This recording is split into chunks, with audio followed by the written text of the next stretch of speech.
दोस्तों, फाइनेंस पर अब तक दो सबसे बेहतरीन किताबें लिखी गई हैं। एक है रिच डैड पुअर डैड और दूसरी है द साइकोलॉजी ऑफ मनी। एक किताब पर मैंने पहले ही एक शानदार वीडियो बनाया है और दूसरी पर भी जल्द ही एक और वीडियो आएगा। इन दोनों किताबों में बार बार इस बात पर जोर दिया गया है कि सिर्फ पैसा कमाने से आप अमीर नहीं बन सकते। अमीर बनने के लिए आपको पैसों को सेव करना और बचाना होगा। इस दुनिया में कई बड़े उदाहरण हैं जिन्होंने बहुत कमाया फिर भी बैंकरप्ट हो गए, जबकि कुछ ऐसे लोग हैं जिन्होंने कम कमाया फिर भी बहुत वेल्थ क्रिएट कर ली। ये भी ध्यान में रखें कि सिर्फ पैसों को बचाकर कैश रखना या बैंक में रखना ही अमीर बना देगा, ऐसा नहीं है। आपको उन्हें सही जगह पर इन्वेस्ट करना जरूरी है और इसके लिए थोड़ा अवेयर रहना होगा। जैसे हाल ही में हमारे फाइनेंस मिनिस्टर निर्मला सीतारमण ने बजट पेश किया। आपको ये देखना होगा कि गवर्नमेंट किन सेक्टर्स में ज्यादा निवेश कर रही है और क्या इनसे जुड़े स्टॉक्स आने वाले समय में ऊपर जा सकते हैं। थोड़ी रिसर्च करें और वहां पैसा लगाएं, क्योंकि वहां संभावनाएं हैं।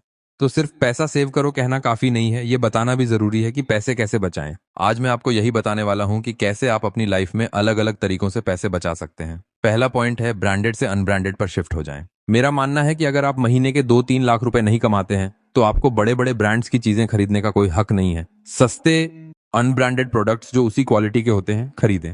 नास डेली ने भी कुछ ऐसा ही किया जब उन्होंने $55,000 की जैकेट की नकल इटली में बनवाई और वो मात्र $8,000 में तैयार हो गई। इससे पता चलता है कि हम पैसा ब्रांड के लिए दे रहे होते हैं, न कि प्रोडक्ट के लिए।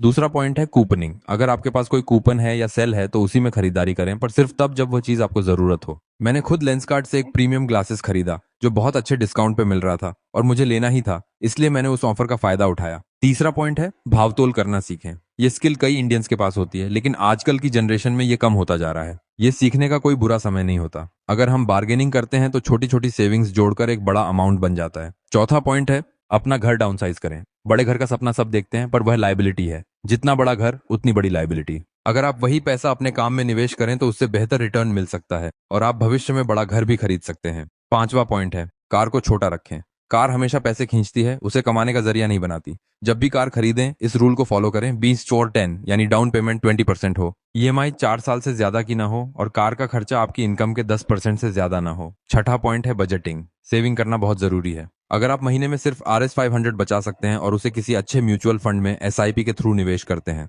तो 40 साल बाद आपके पास एक अच्छा अमाउंट होगा। आपकी सेविंग्स आपके रिटायरमेंट के लिए और बच्चों के भविष्य के लिए बहुत काम आएगी। तो ये थे कुछ तरीके पैसों को सेव करने के। बताइए मैंने कौन सा पॉइंट मिस किया?